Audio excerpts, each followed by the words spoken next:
Do you think dating's changed? I think dating's changed. I'm Sue McGarvie. I'm Canada's leading dating and relationship expert. And here's what I think. And I want to talk to you briefly for 20 minutes about the 10 things you're doing on a first date that is not getting you a second date. And your goal, if you meet somebody, is to get a date. And I always say it's a 30-minute date. And you're going, Sue, what do you mean a 30-minute date? And I'm like, you want to leave them wanting more? You want 30, 40 minutes tops, because that's all people's attention span. And what I mean by things have changed post-pandemic, they have changed. People's attention spans are shorter. You have post-pandemic stuff where 30% of people don't want to go out. And often your first date is what I call the sub-zero date, which is you do it by Zoom or you have a quick phone call. I know, and it's very different than what it used to be. And the other thing is people are, they're careful. They're really guarded. You've got a whole Me Too movement going on, and men are really afraid to approach women because they'd be perceived as aggressive or creepy or, turned down. Like the world has changed. So you may think, yeah, Sue, I got some game, but I'm telling you, it has changed. And if you're not successful, just so you know, it is not you. Nobody's pulled you aside and explained this to you. They should have done it in high school, but if they did it in high school, you're over 40, none of the rules would apply anyway. So there isn't anybody telling you. I have literally spoken to 20,000 people about sex and relationships on my radio show across the country. And I've distilled, and I have a group of more than 11,000 people who are over 40 trying to date, and what's working and not working for them. So here are the 10 things that I want you to think about, because I want to keep you to just a brief time so that you get to know me. And you may not know me from Adam, and so you can look up Sex with Sue and read my bio. You can go to Over 40 Connect and see our group. You can go in the Facebook group. You can go to my Patreon account /Over 40 Connect and read about me, watch my daily videos. There's lots you can do. But what I want is for you to have a sense of how to get the second date. So first date, your first person you meet, make an initial connection. And your first date is to get a second date. And that's your role. Okay, so here are the things for men and for women that are going to keep you from getting your dates. Number one, the dreaded ick. And if you don't know what that is, it's when somebody does something tacky that just grosses you out. Like they pick their teeth, they are rude to the waitress, they they burp a lot, they do things that aren't pleasant. So just watch that, because if you may have an annoying habit, you have a tick, you flick your nails, like something that's for a lot of people, they can't get past it. If they loved you, no big deal, but they're just screening you right now. So don't have an ick, right? Number two, hygiene. Oh man, if I could write a book on hygiene. For a lot of people, like for me, it's really important. Oral hygiene especially. You have bad breath, I have these little things of Listerine in the door of my car. I have a encased toothbrush in my purse. I brush my teeth like 4 times a day. I have little picks. I'm constantly aware of that because it grosses me out. I don't know how you are, but oral hygiene is important. And hygiene generally. So what works for guys is what I call clean sweat. Means you have had a shower some point that day. If you come from playing basketball or at the gym or you've walked there and you have a little bit of a glow, that's actually more attractive because you come across as masculine, provided you've washed off the bacteria that day. For women, and I see a lot of women who don't wash their hair every day, whatever. As long as you look clean, but grunge under your fingernails or slightly, like if you look kind of grungy, that's cute when you're 5. It's not cute when you're an adult. And it's amazing how many people I have to tell that to. It's like, don't. Whatever you do, dress nicely. You don't have to overdress. In fact, because I'm saying it's a 30-minute date. You're going for ice cream. You're going for a walk in the park. But for men, you want to come across as somebody who's not been dressed in the 80s. And you don't have to be the clothes horse. I know a couple in our group who are great, get lots of dates. But you just have to be clean and not look like from your 80s. But for women, it's about form-fitting clothes. It doesn't matter if you're a plus size girl. I'm a plus size girl. you want to wear something that shows off your figure, because that's important. That's what people are looking for. And I always tell people, wear red. That's a do, but I'm going to do another video about things you want to do. But making sure that you have those things, it gets you a second date. It's about being sexy. For guys, it's about being flirty. It's eye contact, it's smile, and it's touching them from between their wrist and their elbow. All right, but I wanted to say that because what is something you don't do on a first date is be overly sexual.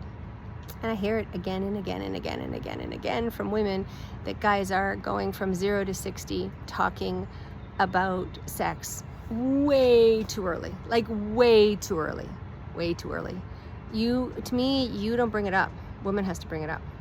She has to, lots of innuendos, those kinds of things, then you're in. But for guys to bring it up, it comes across as creepy. I don't care who you are.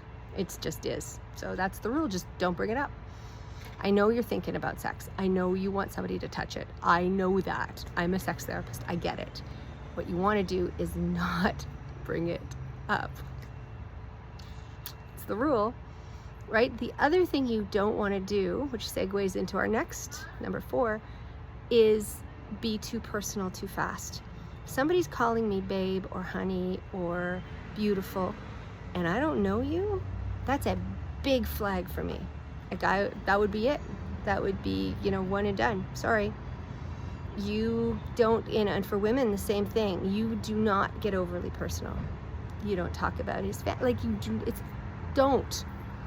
You are a stranger, and I will treat you like a stranger until you're not. And this is the process of getting to know somebody so they're not a stranger. I'm super friendly. I am outgoing. I'm super friendly, but I'm quite private about my own life. And I know you are too, because you're modern, and certainly the women I know, they need to do that. So not overly sexual, and not, not overly personal. Those are two really, really, really, really, really core things. You must have seen it. You've had emails from people that have been quite forward, and some people like being called beautiful, and sometimes there's cultural things where I've had Latin men call me that. It still puts me off. I had a conversation with somebody who we've hired who's in a different country, who I'm working on. He's joined the team to do some help with some marketing for over40connect.com, which is like the coolest website ever, just in saying. And he's in a different country, and he keeps saying, I'm a trustworthy person. And I said, when you say that to me, I immediately think, when Donald Trump says that to me, I stop believing him, right? It's the more you tell me you're trustworthy, the less I trust you. And I know this is cultural, and sometimes it is. But be aware, in North America, just be chill. My book, which is, #1 bestseller on Amazon, is Stand Out by Chilling Out. How to play it cool and get dates and win love and get sex. And that's the thing. The cooler you are, especially for men, I don't want you to be standoffish, but not feeling like you're going to hump their leg, like you are a, rabid golden retriever, the ones. Just, all right. So there you go. So there's the first 4. Following up on that, for both genders, is needy. The joke about is, what do a lesbian bring to their second date? A U-Haul. Because they're already moving in. It's like, no. You are, no. 9. So the idea is that you don't want to do that. You don't want to be needy. You're a girl or a guy on the go. You've got stuff happening. You do not want to talk about meeting their parents on the second date. You do not want to bring up, I have so much common in your sister, or you don't want to say, I've been Facebook stalking you, or all of those things. The needy, and I say it, describe it as, somebody's hanging on to you, and you want to do this, and then turn and go do whatever it is you're doing. I'm going to give you some of the positive things about how you're going to get a second date, but these things will kill it. So there's a couple of great books that talk to people about what they've done to not get a second date. and, you know, interviewed people, and that one's way up there. That smell of desperation is a very unattractive smell. I don't care who you are. If you come across vibrating, stand out by chilling out. I wrote a whole book about it. You need to just chew. La la la la. Right? Seriously, we can help. Just chill out. And the more prospects you have, it's just a side note, when I talk to people about what kind of dating they're doing, they're saying, well, I'm doing online dating, which is soul crushing and I'm not getting anywhere, or I'm doing nothing hoping that the UPS guy is going to be the guy. Unless you're Legally Blonde, the UPS guy wasn't the guy. So how do you do this? But so if you don't have a variety of prospects, you come across as needy. So my job is to help people set up a variety of prospects. You know, I do coaching until you found one. It only takes one, but until you found them, I coach you. That's the deal.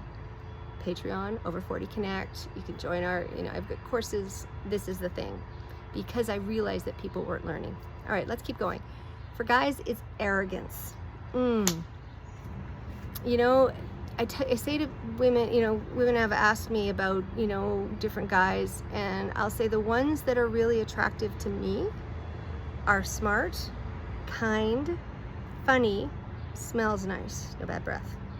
The other piece that they do is they're self-deprecating, and what that means is they talk about the fact that they've got this wicked slice at golf, or the fact that they can never parallel park. Like, that's fun. Like, say something like that. That shows that you know yourself, that shows you're self-deprecating a little bit. You do not talk about the fact that you've got a Mercedes that you're parallel parking, or the boat that you live on. Like, the minute you start using your boat picture as your Facebook profile,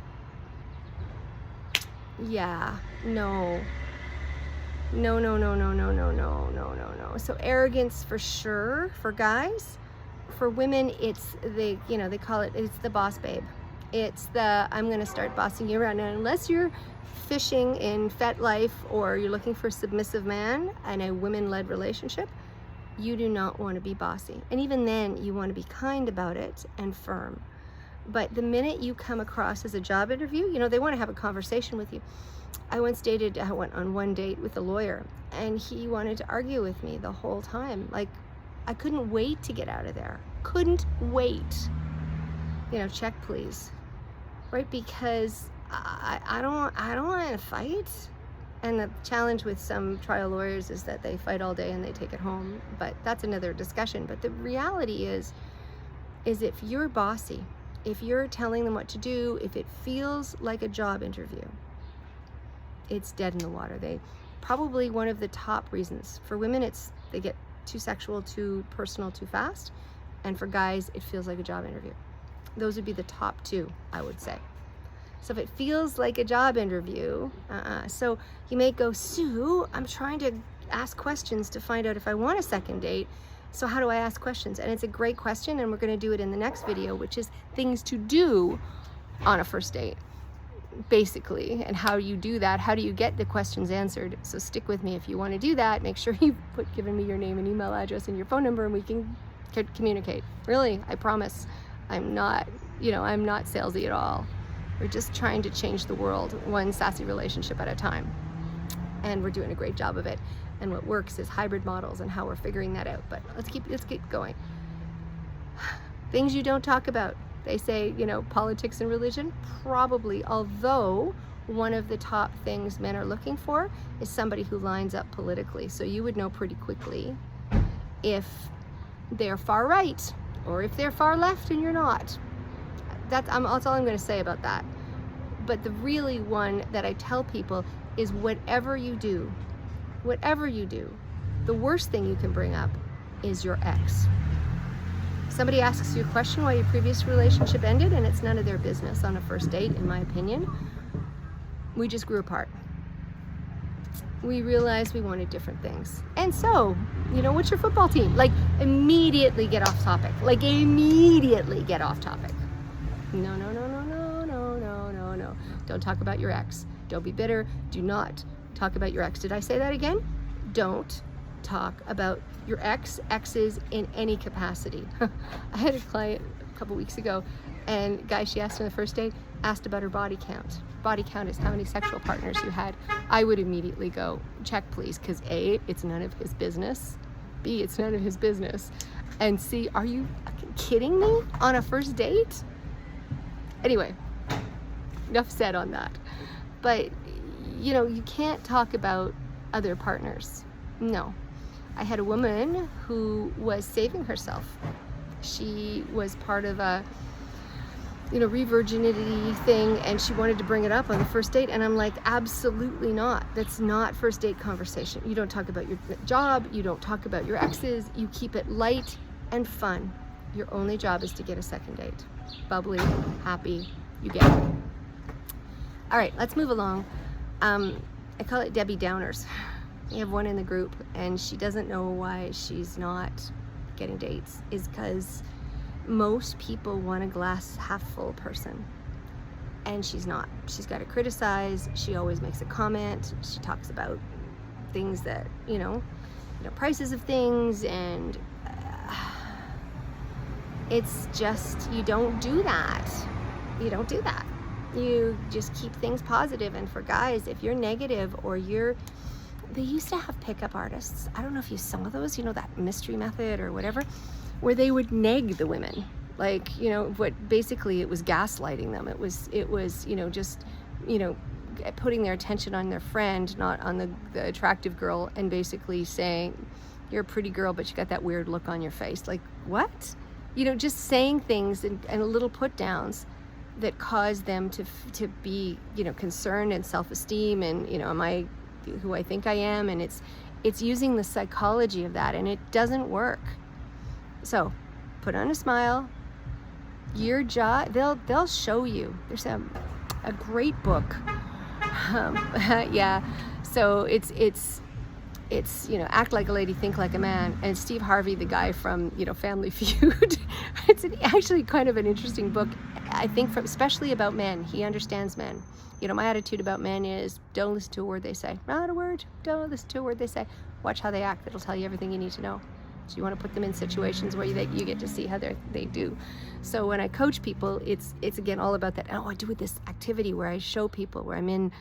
I did it recently, where we were in a coffee shop, and I'm at the back end with a bunch of little colored papers. Not always that. So little flashcards. And the guy didn't see me, but I was making eye contact with the woman who was my client, and I was holding up little cards with colors on them. So one said, you know, one, it talked about what you need to do on this first date, which was, it's intermission time, go to the bathroom, right? When I held up that, it was, you know, just, it's been 40 minutes, time to wrap this up, go, right? Different things that you can do. And I have a whole coaching thing that I do that, because people don't know. Anyway, that's a whole other discussion. Glass is half full. You want to work on that. I need to talk about alcohol, drugs. I know there's a number of people who have to have a half a bottle of wine in order to feel confident enough to go on a date. You miss stuff. You say things that are inappropriate. You take the easy bait. You don't go, oh, my ex and I just moved. You know, we're in different places. So how about that football team? Right? And then you can play off. If they have a different football team, that's great, because it's a harmless way to give them a little bit, because you want a little bit of friction. You know, any good book has some chewy stuff. Like, there has to be a source of conflict that you resolve. You want to do that briefly on a first date, but you cannot do that if you're impaired. So, near beer. I'm first generation Canadian. My family's all from Edinburgh, and I have cousins who can drink me under the table. So when I go in to visit them, I would go to the bartender, tip them early. I'd be on my way to the bathroom and say, I need you to give me a near beer, not something else. So that, you know, that process of it, I think is really important, right? Understand that. You want to understand one of the other things that keeps coming up. I have another one in my group. God, she's so beautiful and so sweet and so nice, and I like her a lot. But she presents, when she's on a date, she's been hurt. And I feel badly that somebody hurt her like that. but she's Teflon. She is just, she's so closed down. So one of my mission statements is vulnerability is a superpower. It really is. It really is. If you can be a little bit vulnerable about how you have a wicked golf swing, or you suck at volleyball, or how, you have no sense of direction, like whatever, vulnerable. You want to be vulnerable and able to do that. I think that's really important. Yeah. Right? And understand what you can do with that, because vulnerability is a superpower. So if you are guarded, if you are coming across, certainly as a woman, that you are so independent that you don't need a partner, and we're all like that. We don't necessarily need a partner. We want a partner. We don't need one. But if you come across, it's bitch in boots. Like, just don't be like that. Guys are just immediately turned off. They're looking for some femininity. They're looking to be a little girly. They're looking to find somebody, and that's another piece. If it's about being feminine and being masculine. You want to get attraction right off the bat. For guys, give her your sweater. Have a little bit of clean sweat. 5 o'clock shadow. Just masculine. I find guys in hockey jerseys. I'm Canadian, so hockey jerseys are a thing, right? It's a little bit masculine. For women, it's the nylons with the seams. I can never get them straight, but you know what I'm talking about. Just looking pleasant, and it's about vulnerability. It's talking about something soft, and how, all right, I'll give you an example. I have this raccoon at my house. Anybody knows about it, it's Sue versus the raccoon, and how I got, animal-proof garbage pails, and it's garbage all over the streets. I've been waking up at 3 o'clock in the morning because the raccoons are scratching at my window, and I think I'm in a Stephen King movie, because Salem's Lot had a big impression on me where the vampires were scratching. Really? So, but I have little faces of them, and I'm trying to, I'm just putting vinegar, and I bought coyote urine, so trying to gently nudge them away, because I'm a marshmallow and I don't want to hurt them. So those stories are funny, and somebody went, "You're never going to get rid of this raccoon, Sue, because you're too nice." And I'm like, I don't want to hurt it. It's that kind of vulnerability. Yeah, you get it. Finally, the other piece that I see so often, and I hear about it so often, is the nice guy. And you think, okay, nice guy doesn't finish last. Well, nice guy equals boring, or nice girl equals dull. What is your secret sauce? What is it about you? I have a bee thing. I'm a beekeeper. I feed crocodiles every year on my birthday. I know words to Dolly Parton songs. I always have, I don't know if you can see them, but I'm going to show them to you. I have sparkly nails. I have blue sparkly toes. Things that I do that are a little bit zany.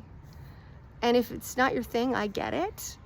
But that's the thing, right? I'm constantly talking to little kids. I have no kids in my life, but I bought there was a baby that was a friend's daughter's boyfriend's brother had a baby. And I said, invite me to the baby shower. I want to see the baby. I was so excited to do that. So again, things that make me nuts, and I'm long past babies, just so we're clear. I'm in my 50s and that ship has sailed. So if you come across as a baby nut and you're in your 30s, the guys are like, she's her. And the reason I brought that up is, her clock is ticking. But if you come across as somebody who helps little old ladies cross the street for guys, or you buy girl guy cookies, or you're a marshmallow a bit, and kids and parents like you, that's a good thing for a first date. But if you come across as, I watch TV, I haven't read a book since, grade 12 English, I don't really do anything. I had one guy who says, I play pickleball 4 nights a week, and if somebody doesn't like pickleball, I get it. But what else do you do? I play pickleball, I go to work, I come home, I go to the grocery store. Okay, most women are looking for adventure. Where is your adventure? Most guys are looking for a woman that keeps them on their toes. If you're doing something that's cool and interesting, and if you're a woman, you go like, I got shit going on. I am a girl about town. You don't call me by Wednesday for a Saturday date? I got stuff happening. I'm sorry, I'm booked. That's what you want to be. You want to be a creature like no other, and you want your secret sauce. And I'm going to segue that into the next video, which talks about what you have to do on a first date to get a second. I'm Sue McGarvie. Oh, check out over Patreon, patreon.com, Over 40 Connect. Sex with Sue is my personal site. It has my bio if you're interested.